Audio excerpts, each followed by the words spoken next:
Well, thank you all for coming today. Let me just start with some opening remarks, and then I'd be happy to take your questions. My trip to Ottawa was very constructive. I had productive meetings with several premiers, including bilateral discussions with Premier Legault and Premier Moe and Premier Pillay from the Yukon to primarily discuss issues around health and energy. I also had the opportunity to meet with Pierre Poilievre and many of Alberta's Conservative Party of Canada MPs to discuss a variety of federal issues impacting Albertans. Now, obviously, the premiers were somewhat disappointed with the amount of new funding announced for healthcare.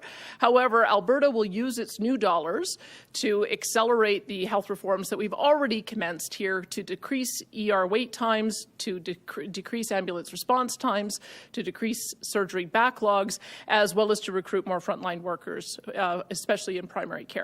My meeting with the Prime Minister was positive overall. I made it very clear that his government must halt introduction of its proposed just transition legislation, its emissions reduction cap, and its ban on electricity from natural gas, and to immediately come to the table to work collaboratively with Alberta on a joint plan to attract energy investment and workers into Alberta's conventional, non-conventional, and emerging energy sectors, while simultaneously reducing Canada's and Alberta's net emissions. Now, the Prime Minister seemed to express a willingness to explore this collaborative strategy through our respective ministers, and already this morning we met with our key ministers on this file and we'll be following up as well with correspondence with Mr. Trudeau regarding next steps in the near future. I did make it crystal clear to the Prime Minister during our meeting that Alberta's expectations for what must and must not be included in any future leaked legislation, future federal legislation, targets and policies have to include abandonment of any references to just transition or any other terminology or policies that signal the phase out of Alberta's conventional or non-conventional energy sector or workforce. We must also see increased workforce training and participation in all of the conventional, non-conventional and emerging energy sectors. We need to see the need for formal consultation and collaboration with Alberta before the federal government announces or implements legislation, targets or any policies that materially impact Alberta's energy sector, a substantial increase in LNG exports to Asia and other markets through the lens of meeting emissions targets through replacement of higher emitting fuel sources with clean Alberta LNG and getting credit for that, as well as joint federal-provincial initiatives to facilitate increased private investment in carbon capture, utilization and storage, nuclear, hydrogen, bitumen beyond combustion, geothermal, lithium, helium, zero-emission vehicles, petrochemical, and other emerging technologies and fuels that make Alberta's conventional and non-conventional energy sector increasingly emissions neutral. Now, let me be brutally honest. The Prime Minister has not yet shown himself to be a friend of Alberta. There are a litany of federal policies that he has imposed that have been exceptionally harmful to our economy and to our investment climate, and that have cost Albertans tens of thousands of jobs and tens of billions of investment and projects. But this issue is far bigger than me or this Prime Minister. I know that, and I hope that he knows that too. There are trillions of dollars in revenues, hundreds of billions of dollars in investment, and millions of jobs riding on Alberta and Ottawa working together instead of in conflict, and creating an attractive and certain investment climate that millions around the world want to invest in and move to. The Prime Minister is being criticized across the country and from within his own party as being unnecessarily divisive and unable to improve national unity or economic growth. Well, here's a golden opportunity. Come to the table and work collaboratively with Alberta on probably the most important economic issue facing this country in a generation. I'm opening the door, but I also have to be pretty clear. If the Prime Minister chooses to slam this door in our face and moves unilaterally forward with just transition or other impossible and arbitrary emissions targets or policies without Alberta's involvement and agreement, Alberta will be relentless in our opposition, and we will use every tool at our disposal to protect Albertans, their jobs, and their future. The ball is now in the Prime Minister's court, and I hope his response to my offer is the right one. And with that, I will now happily take your questions. We'll go across the room and then to the floor. Who would like to start? Name and outlet, please. Any questions? Maybe sort of the healthcare funding. The Prime Minister mentioned the word weeks in terms of negotiations. What is your timeline, and what are you hoping for in terms of coming to an agreement on this healthcare? Well, I think the Prime Minister made it pretty clear that it looked to me like that was his first and only offer.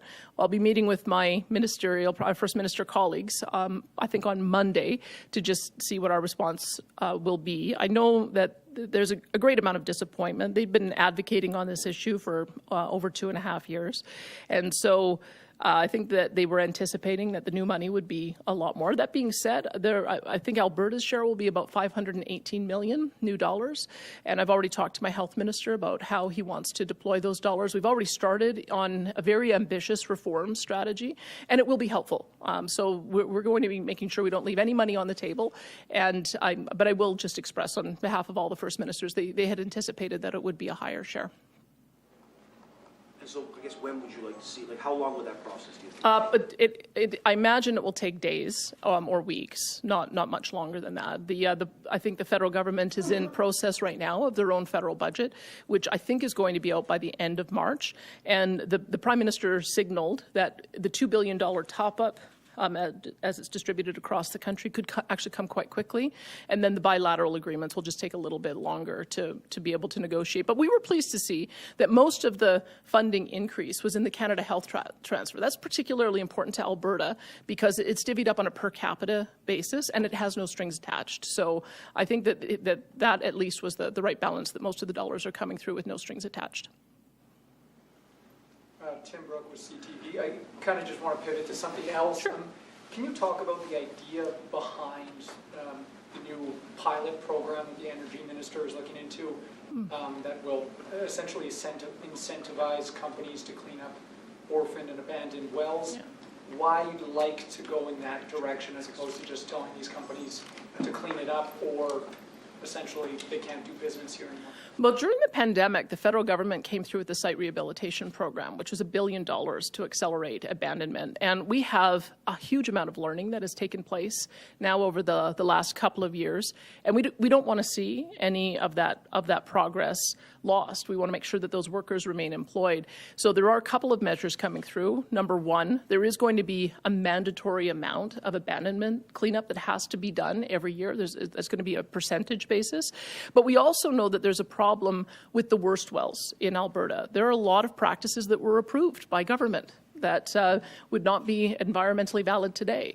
And as a result, a lot of those sites, I'm talking about flare pits, I think we've got over 4,500 flare pit sites, they just end up getting pushed forward decade after decade with nobody wanting to take on the liability of cleaning those up. So we want to develop a program to deal with the worst well sites so that we can get that land back into production. We want to have an opportunity for landowners to be able to nominate some of these sites because we think that there's sort of a joint obligation, especially for those worst wells, because the environmental rules changed over time, and we just think that we need to do whatever we can to get that land back to its natural condition. Do you think there's a way to do it, though, without using taxpayer money to subsidize these large multi-billion-dollar companies? We have I'll talk with my energy minister as he brings the policy forward. We have always taken the view to allow companies to keep more of what they earn to be able to whether it's invest in oil sands, whether it's invest in drilling. And it seems like that's been a consistent approach that we've taken in the past. If you look at the approach that he's proposing, he's doing a bunch of town halls with First Nations, with municipalities, and with energy companies, and we'll get that feedback. But I think that there's a joint responsibility to look at these, particularly these worst sites, ones that have been inactive for 20 years or longer. They were drilled prior to 1980. There hasn't been anything done so far to stimulate the cleanup. We've got to do something different if we want to get these sites cleaned up. And so I'm willing to try a pilot project to see if it will work, because I think that that's the expectation, that the landowners that have those sites on their property, that's the expectation that they have. Lise Fonchio with CBC. Thanks for taking our questions today. I'm just wondering if you've spoken to Archer Pulowski since the start of 2023 and what the nature of that conversation was. I've talked to everyone who has concerns about some of the enforcement orders that are against them, and I have told them the same thing that I have told all of you, that I'm awaiting to see the result of a couple of different cases. I'm taking the advice of my Attorney General, and that we'll have to wait for the process to play out. Just specifically, have you spoken to him directly? Yes. Okay. And could you let me know, in the course of that conversation, did you tell him or indicate to him that you would have people looking in to see what could be done with his specific charges? I have always said that I campaigned on it for 7 months, that I would look into what the options were for amnesty, and that I would look into what the options were on that. And my justice minister came back and said that amnesty is not possible for a premier. The only role of amnesty is the governor general in our country, the way our system works. And his advice to me was, having lost one case, the CM versus Alberta case, that we were going to wait on the Ingram case to see if there's some clarity in law. So that was the advice of my justice minister, and that's what I'm waiting for. Brodie Thomas, Post Media. I'm wondering, Premier, has your government had any discussions with the City of Calgary about the remediation of the West Village and the creosote contamination that's there since you've become the Premier? I would like to see if we can try out some new remediation technologies to see if there is a way to be able to remediate. So I have had some conversations with my Deputy Minister of the Environment, as well as a couple of companies that have some remediation technologies they want to try.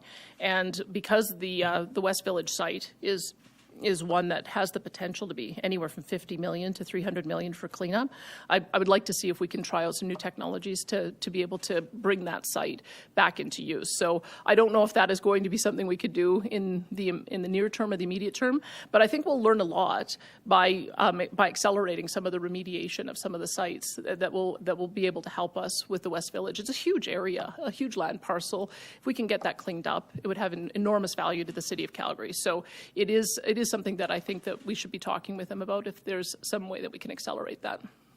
And as a follow-up, I'm wondering if there's any update you can give us on province's role in the arena discussions, the event center discussions. I'm afraid I can't. We have a non-disclosure agreement, and so I'm just letting the parties continue to work together, try to get to a conclusion. And if we can be helpful in some way, I've said that we would like to be helpful, but that's all I can say for now until we hear from the two negotiating parties.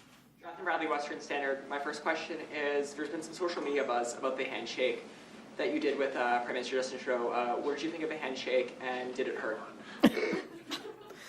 Look, I had walked into the room and I'd already shaken his hand. So we'd already said our hellos, and then we were going to our respective chairs waiting for the media to come in. So I was taken a bit by surprise that he wanted to shake hands again. So we kind of missed the landing. It was a little bit awkward, but we ended up having a really good discussion after that. And my second question is, Western Standard broke a story yesterday about an Alberta NDP candidate for Calgary Varsity, Louise Metz. She participated in a pro-lockdown protest and called Alberta embarrassing. What do you think about that? You know what? I believe in free speech. We have different people with different points of views. I know that there were those who were participating in freedom convoys who've been called names. I'm not going to call names who were on those who were on the other side. It'll be up to Albertans to decide when it comes to the election which candidate best represents their views. Thank you.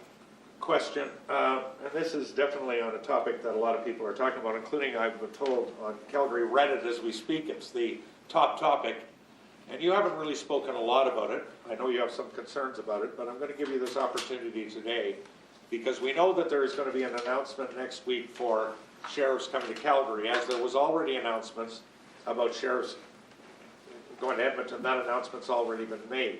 We have a police chief who was quoted today talking about the social disorder, not just addictions, not just mental health issues, but also public safety issues. Yeah.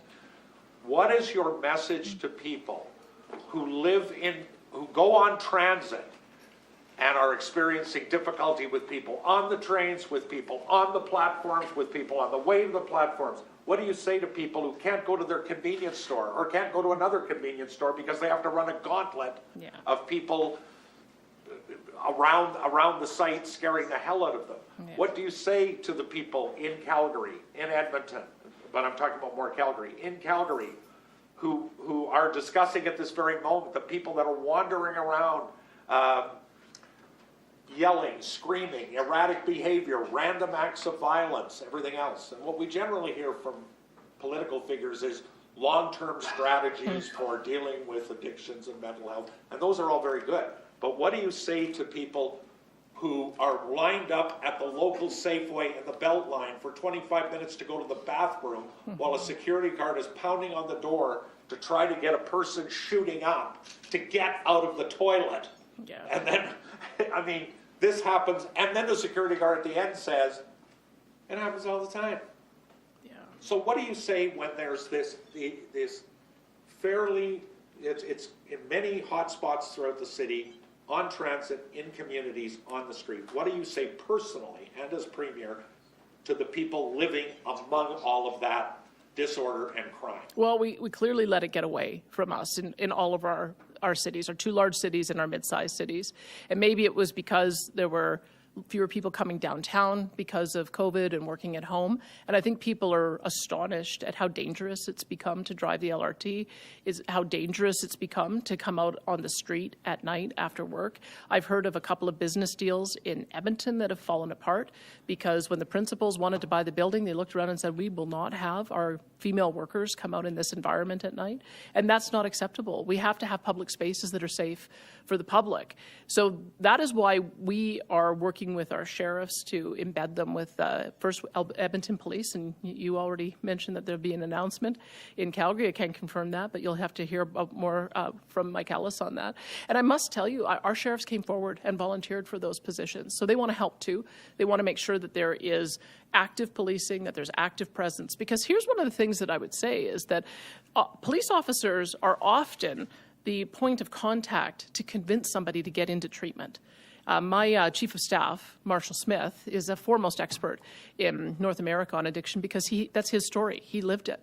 And it was a police officer who said, look, you're either going away for a long time or you're going into treatment. And he went into treatment, and 35 days later, he was on the path to recovery, and he has made immense progress, I think, in this recovery-oriented system of care. It's why we feel so strongly about it. We've opened our first recovery community in Red Deer. We've got 11 more that are being built. So this isn't long-term solutions. This is immediate. We're increasing our number of treatment beds to 8,000 so people can go into them without cost. It's not just going to be a 28-day program. They'll be able to stay for as long as a year because we believe in people. We believe that it's important for us to give people their individual agency back so that they can get back on with their lives. So I see it from both sides. I've seen I've met many people who have been in recovery and gone on to live very productive lives and pay it forward, and that's what we want to keep on doing. But we also have to have zero tolerance for the social disorder. It's too dangerous. So what is your message to citizens? You've talked about people getting into recovery, and I know all about that. But what is your message to them as they still experience this? I'm not expecting any government to snap their fingers and it all goes away, but what is your message to those residents, those citizens, those Albertans who are experiencing, for whatever reason, the fallout from all of this? What do you want to tell them? If you could tell them, if you were sitting with me and talking to these people, what would you tell them? Well, help on the way. I mean, what's happening? Well, we are going to help as a provincial government. That I think that it's overwhelmed the forces in Calgary and Edmonton. It's overwhelmed the forces of transit, and they need us to be able to be that connection point so that we know that, or so that residents know that we're serious, not only about addressing the public disorder, but about getting people off the streets and into care. I mean, I've told my staff what I would love to see is all of the tents dismantled and never reestablished again, because we have a safe place for somebody to go to get treatment or a safe place for them to be sheltered. It's not a dignified way for somebody who is suffering in the throes of addiction to be living, and it's not a safe environment when you see open-air drug abuse and needles on the street. I think we unfortunately allowed for it to get away from us over the last couple of years, but we're not going to allow that anymore. We're going to have this first 15-week pilot project, and I hope it works. And if it works, we're going to do more of that, because this isn't a problem anymore in just Calgary and Edmonton. It's a problem in Lethbridge. It's a problem in Medicine Hat. It's a problem in Wetaskiwin. Every community that you go to is beginning to see this kind of open disorder. It's dangerous, and I think it's causing people to lose confidence in public policing, and we can't have that. So we support our police services, we support our sheriffs, and we're looking forward to them working together to address this issue. Go ahead. Hi, Premier Mark Villani, CTV Calgary. My question, the NDP is accusing your government of what it calls starving the system. We're talking about healthcare spending, removing essentially $1.7 billion, they say, in healthcare spending each year and not accounting for population growth or inflation. I wanted to know what your response was to that, and how do you plan to address staffing shortages, surgery wait times, other healthcare issues with this deal moving forward here as well? Well, we have a record number of doctors in our province as of December 2022, 11,400. From the time that the NDP were in to now, we have 1,800 new net nurses. So we've got an investment in both of our both of those important frontline care. We're working with our paramedics to make sure that we're reducing the number of trips that are for treatable conditions at home or on site, or making sure that we have a different alternative to get people transported to routine doctor's visits, so that we have our ambulances available for the most urgent care. So those are the things that we're doing to make sure that we're supporting our doctors, our nurses, and our paramedics. We also have seen, I think our healthcare budget is 42% of our overall spending. We had a plan that was announced last year to increase funding $600 million a year, last year, this year, and next year. We're going to be able to invest more now with the federal government assisting us. And it is absolutely a priority, because one of the things that my health minister, Jason Copping, says is that as we're moving and building out new types of service delivery, we have to be able to fund what's happening traditionally, but then also still be able to fund home care and continuing care and our mental health support. So it is going to be expensive in the short term, but we absolutely have a commitment to be investing in healthcare. It's our number one priority. Okay, so let's talk about this healthcare funding plan moving forward here. You say it could take maybe days or weeks, or say it doesn't go well for Alberta here. Is it a liability if we don't accept this deal? And you go into an election in May, for example, and we don't have some sort of good plan in works here for Albertans. Yeah. We are not going to leave any dollars on the table. And well, we would have hoped that Ottawa would have wanted to come forward and be a more generous partner. The way the system initially started out was that we were going to be 50-50 funding partners. They're now down to about 20%. They'll argue 30% because of tax point transfer, but they've signaled with the proposal that they have no intention of increasing that share, which is fine. That's the position that they have taken, and it doesn't mean that our advocacy stops. But I think $518 million coming to Alberta is significant, and we're going to be able to do some good things with that. But we're not going to leave any money on the table. All right, we're going to head to the phone lines. Operator, can you please put through the first caller? David Staples, Edmonton Journal. You met with Pierre Poilievre in Ottawa as well. I'm wondering if you had any indication from the Prime Minister and from Poilievre about this idea, first of all, of increased LNG exports, and then this idea of Alberta getting credit, I guess carbon credits, for displacing coal use in other places with LNG. Well, do you get any sense if the Prime Minister is open to that, and what's Pierre Poilievre's position? Well, I think that the Conservative Party federally had proposed that all the way back to Andrew Scheer. So I think that they've made their position very clear on that. In the two times that I've talked to the Prime Minister, I've reiterated that I'd like to work with him on finding a way that we can use that green transfer mechanism in the Paris Accord. We haven't used it yet. Myself and the new Premier BC, David Eby, is also interested in being able to get that kind of offset. Japan has indicated an interest in working with us to share the credit that comes from displacing higher polluting fuels. And British Columbia has the opportunity to build several more LNG operations if we can get that emissions reduction piece right. So I got some indication that the Prime Minister would be willing to work with us on being able to make those kinds of agreements. And I certainly know that in British Columbia, as long as we can identify that they can demonstrate to their public that there's emissions reductions, I think that we'll have a partner especially in LNG export. On the issue that Rick Bell was raising, I think it was Rick's voice. There's been talk of in British Columbia of people who refuse to leave the streets, who are a danger to themselves or others, of having involuntary treatment for them and moving in that direction. Where is the Alberta government right now in terms of essentially helping people who are not willing or unable to take action themselves?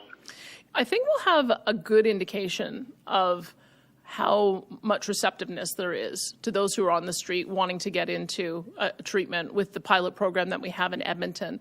We're funding 36 beds as a convalescence facility attached to the patients from the Royal Alexandra Hospital, so that those who are homeless have a place to go where they can get meals and recover from their injuries, and also be given access to the option for treatment. So that only just started in the last couple of weeks. And so I'm going to be interested in seeing what kind of, they're going to be doing their metrics as well to see what kind of success they have in getting people to go from convalescence into treatment. So I would hope that when we make the offer available, I would hope that people would choose that. I think that it's hard to get a pathway in because we've had barriers in the past. There's been fees that have been on these private beds. There has been delays in being able to get into treatment. There's been delays in being able to get into long-term treatment. So we're trying to remove all the barriers. And so that's the first option that I want to do, and see if we can make some success there. All right, operator, next caller, please. Don Braid, Calgary Herald.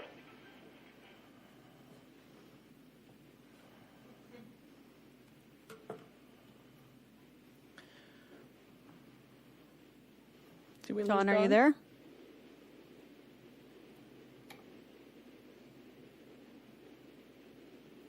Okay, should we go to our next caller? Don, call me.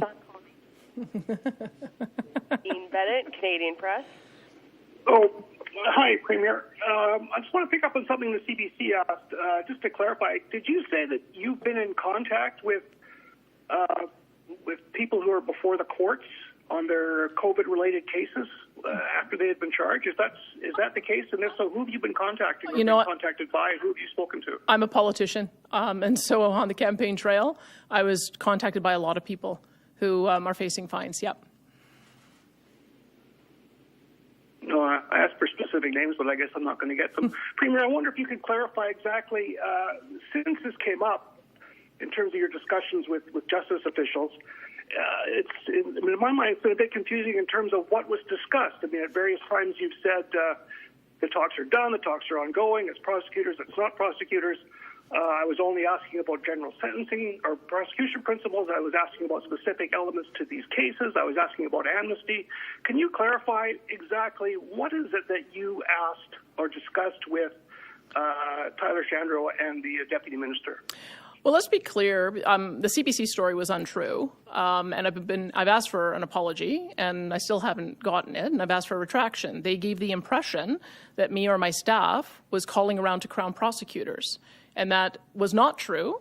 The Alberta Crown Prosecution Service confirmed there was no political interference, and the Independent Public Service also did a review of 1 million emails between my office and the 900 email boxes that are within Crown prosecutors and found nothing. So let's be clear that the CBC started a story that was simply untrue. I have always said that I was going to seek amnesty. I have always said my contact with the ministry has been appropriate, and the ministry saw my public comments and what I campaigned on, and they gave me legal advice that, number one, amnesty is not available to a premier. It's only a power that the Governor General has. And number two, we lost a case, CM versus Alberta, because it was found that the Chief Medical Officer of Health went through a flawed process to implement a health order. There is now another case going through, Ingram, that looks at all of the health orders, and we're waiting for that decision to come down. The case was heard in the fall, and we'll be waiting for the court process to play itself out. So that's what the advice was that was given to me by the Justice Minister. That's what I'm waiting for, and that's the reason why I have not pursued it any further. I've accepted the advice of my Justice Minister. Operator, let's go to our last caller, please. Catherine Grgowski, Alberta Today. Thanks for taking my question. I want to follow up firstly on what Tim was asking about the liability management incentive program. I still don't understand why give tax breaks at a time when oil prices are so high on something that companies are legally obligated to do. Why not focus on enforcement and forcing companies to do what they're legally obligated to do? Well, I suppose we could keep on doing things the way we've always done them and get the same result. That's what I've looked at. I've been following the case of abandonments and suspended wells and the long-term liability of sites going back to the 50s and 60s and 70s that have not been in active service, that are still not cleaned up. So that's just not tolerable to me. I think that we owe it to the landowners to make sure that those sites get cleaned up. And remember, a lot of the change in regulation came through in the 70s, 80s, and 90s. And so when you've got these historic sites that were cleaned up to the standard at the time, I think government bears a responsibility for assisting in making sure that those are cleaned up as well. So the approach that is being proposed is one that would focus on the worst wells in Alberta, ones that have been out of active service for well in excess of 20 years, and that are also identified as some of the worst wells because they have a very complicated cleanup. If we don't do something, they're just going to continue to get pushed forward, and we're not going to see them get cleaned up. So that's what I'm looking at, is can we create a pilot project that will make sure that the worst wells get taken care of, and we'll see if it works. Catherine, do you have a follow-up? Yeah, so on the sustainable jobs legislation, it seems that both the labor and industry are in alignment right now, saying we have no time to waste to match the incentives within the U.S. Inflation Reduction Act, or we risk getting left behind. How fast are you willing to work with the federal government on this? What else are you looking for? Well, I've put together a council of my key ministers who are impacted by the proposed federal legislation. Remember, there's three things that the federal government has said they want to do. That they want to bring in aggressive emissions caps. They've proposed 42% emissions reduction by 2030 on our oil and natural gas industry. They've proposed 30% emissions reduction on fertilizer. They've proposed disallowing natural gas to be on our electricity grid after 2035. And they've also proposed what they started off calling the just transition legislation, and they've changed the name of that, and I'm glad for that, and I hope we don't hear that language anymore, because we know that environmental groups use that as a proxy to talk about phasing out the workers altogether. So if they're going to make a shift, I'll be pleased to see that as well. But the key ministers that I'm consulting with, and we had our first meeting this morning, our Finance Minister Travis Taves, Energy Minister Pete Guthrie, Environment Minister Sonia Savage, our Jobs and Economy and Northern Development Minister Brian Jean, as well as Matt Jones, who is our Utilities and Affordability Minister, and Nate Horner, our Agriculture and Irrigation Minister. So I'm going to make sure that we're all working in tandem to make sure we've got the same message, the same approach, and that we're able to put forward a policy that Albertans can feel confident in. I think what has shifted in what I have seen over the last 5 years is that there's a huge appetite on the part of industry to address this issue, to make technological changes, to bring in dramatic emissions reductions, and we want to support them in that. But if you put forward policies that will phase out emissions too quickly before technology becomes available, it's going to result in our resources being shut in, and we simply can't have that. That will then end up cutting off our ability to do these kinds of investments. So that's the conversation that we're having around our table, and it's the conversation that I started with the Prime Minister, and I hope that we'll be able to come to a common agreement. You were being evasive earlier in your answers, and I don't think you want to be seen as being evasive. Did you speak to Art Pulowski, individual who is charged before the court right now, in this calendar year, and if so, what did you say to him? I did say yes, and I said the same thing that I've always said, that I had sought the opportunity to seek amnesty. I was told by my Justice Minister amnesty is not available to a Premier. It is only an option that is available to the Governor General, and that we are waiting on a case to be resolved, the Ingram case to be resolved. I've accepted the advice of my Justice Minister, and I'm waiting for that case to be resolved. So you told him that there's nothing that you or your office can do on his behalf at this point? Exactly. I said that this is the advice of my Justice Minister, and that's what I'm waiting for. All right. Thanks, everybody.